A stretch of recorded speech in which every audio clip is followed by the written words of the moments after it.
Hi everyone, it's Suzanne here. Thanks for joining me for another Fabricate Friday video. Today I have an oval box to share with you.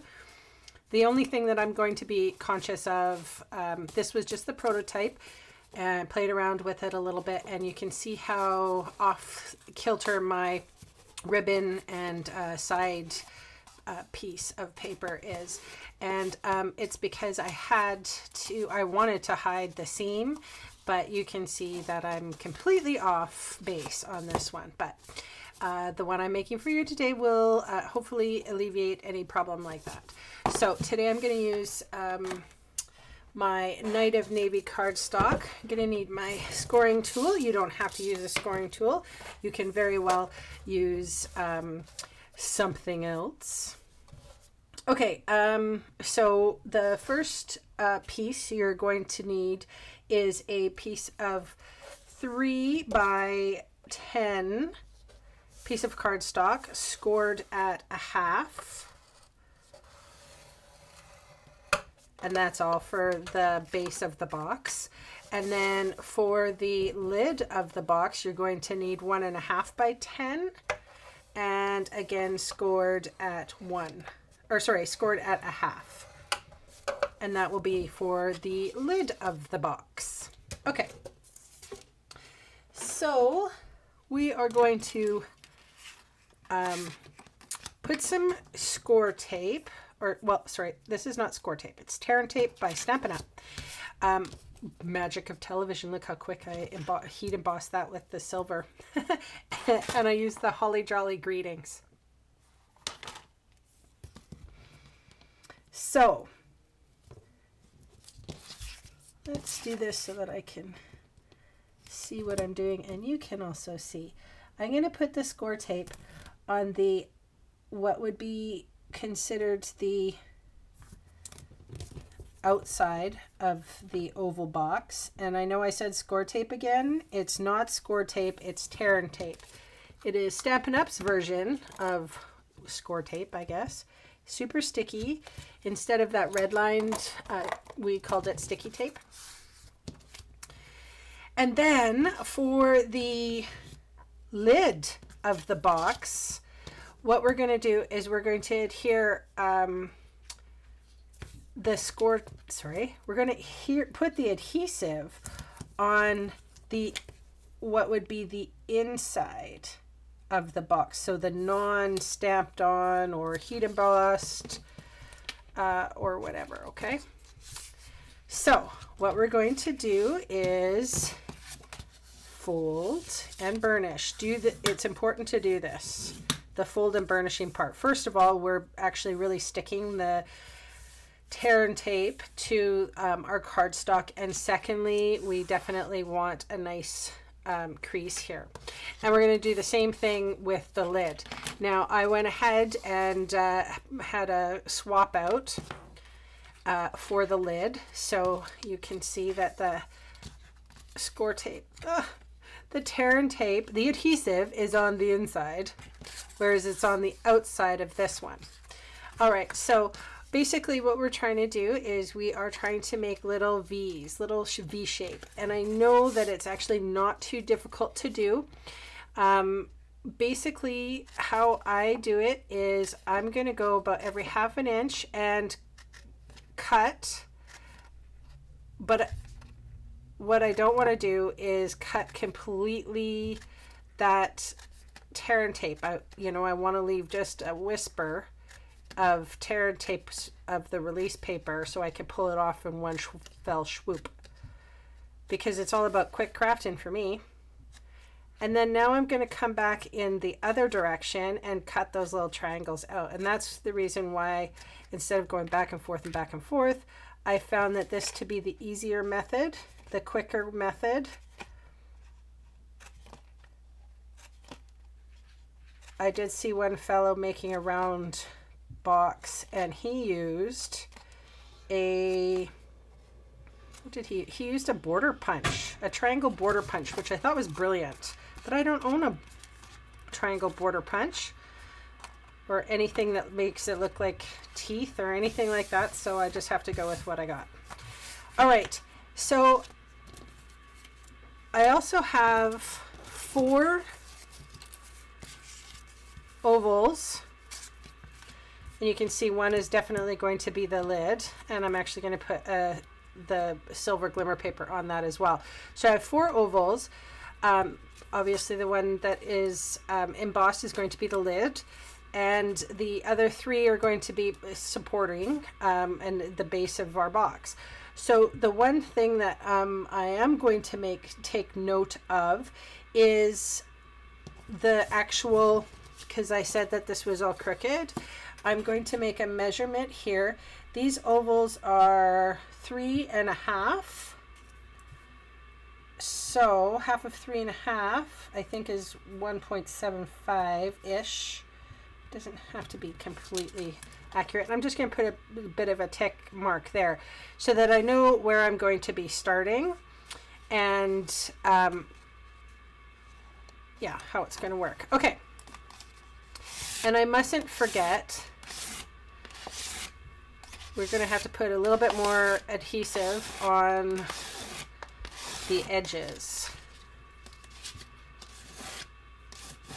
Okay, so basically what I'm doing is I'm putting my thumb against that bone folder and gently coercing this paper to sort of round up, and do it before, or do it after you do all the cutting and stuff, because my example was a ridiculous error.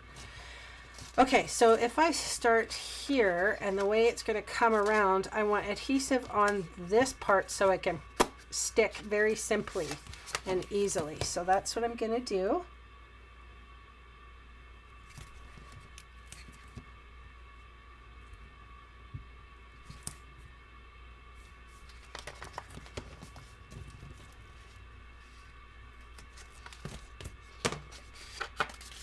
Okay, so I'm going to take the tape.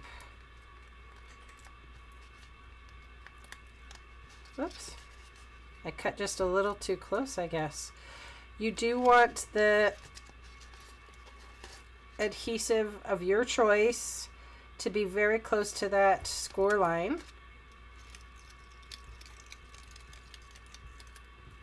All right, woohoo! All right.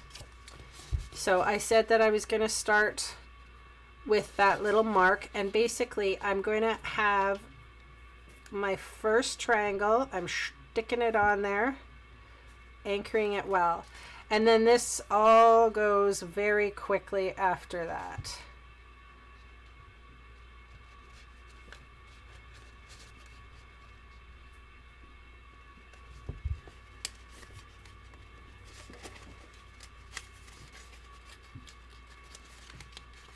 Come on.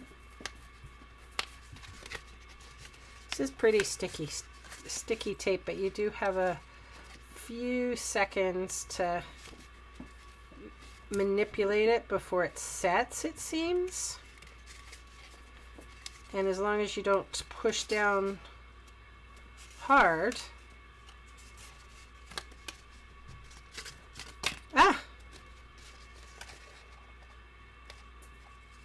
It seems to be fairly forgiving. So you can see what I'm doing. Just pushing those teeth. The nice thing, because we did take those fibers and the paper fibers and sort of soften them a little bit, the round, it's not buckling anywhere. It seems to be going quite nice.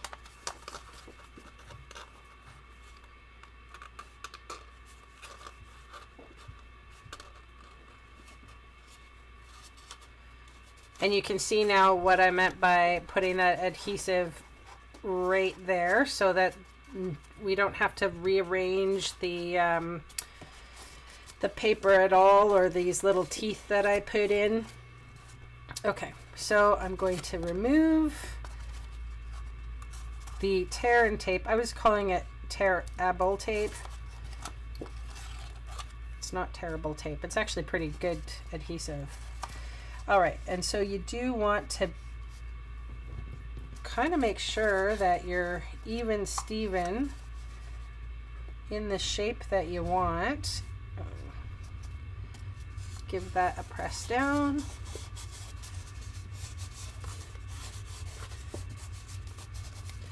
All right, and I do have another piece of I don't know, you can see those little teeth now, right? That's gonna drive me insane. So I just have a bit of Tombow glue.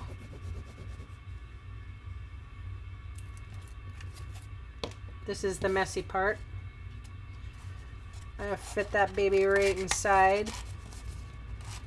It's a tight fit, and it should be.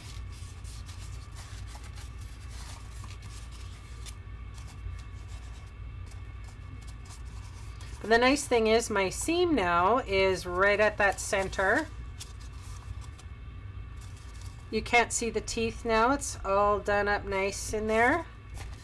So now we're going to do exactly the same thing except different on the lid. So as I said, the adhesive for the lid has to be on the inside, whereas where we put the adhesive on the outside, like the embossed side of the box, this time we're going to put it on the inside, and that is so that the lid itself can be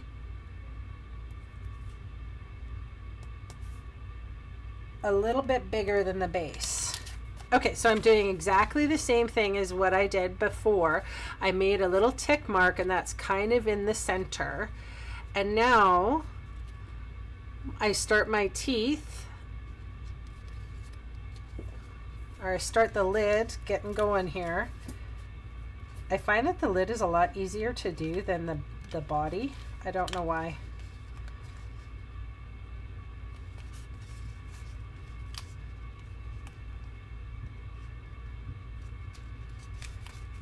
So you know how normally there's that rule of 1/16 when making a square box? So by putting the lid and putting the teeth on the outside of the lid, that gives us that little bit of bigger space. It should fit nicely.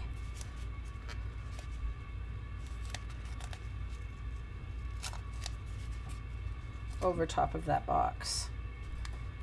Oh, and did I mention to put a little bit of adhesive on that, on your lid as well? Just like we did over here, we're going to do it on the lid as well. There's a little piece of adhesive there. And I do also, I always start with the piece that doesn't have adhesive on it. So let's put this on our box. And then we can stick everything right down. Awesome. Well, that's nice. That might be just a little bit too snug. There we go. Okay, so that's terribly ugly. Let's fix that with our last piece, and this is our embossed piece.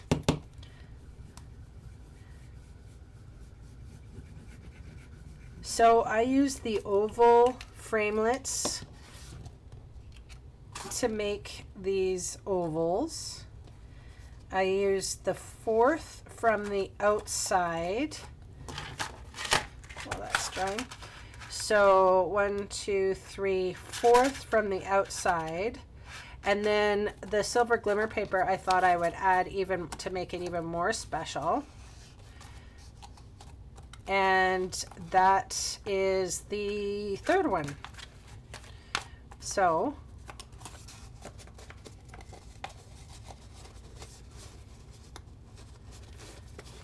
hello, come on. There we go. Oh, and look at that. Just by making that, taking that extra time, my seams are nicely matching up. So that being said, yeah, I like it. Glue? Sure. I was going to put it up on dimensionals, but nope. Glue it is. Ah.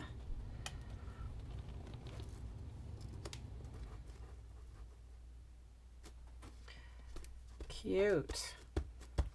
Okay, so if the seam is unsightly to you, you could use a little bit of glimmer paper.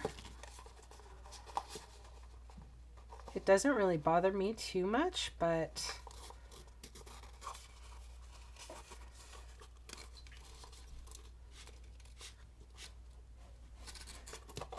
I don't know. I did it on this one because I was really conscious of it because it was like all just plain and I could see it. But because there's embossing on here, actually, you know what? I think I might just skip it. I think it's just perfect. You don't even really notice it. Can you notice it? Very little. Now, if you wanted to do something extra special with it, let's see. Oh, I'm just winging it right now. We could put, oh, that's cool too.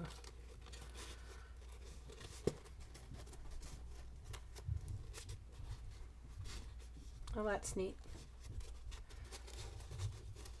Well, anyway, I have given you the means now to make this lovely, very cute little oval box, and you may decide how you want to decorate it. I don't know how I want to decorate mine. I think I might just want to leave it plain. I embossed it, so I like that to sit out. Anyway, that's my project for today. All of my information is going to be at my blog, sunstampin.com. You'll find a direct link in the description bar below.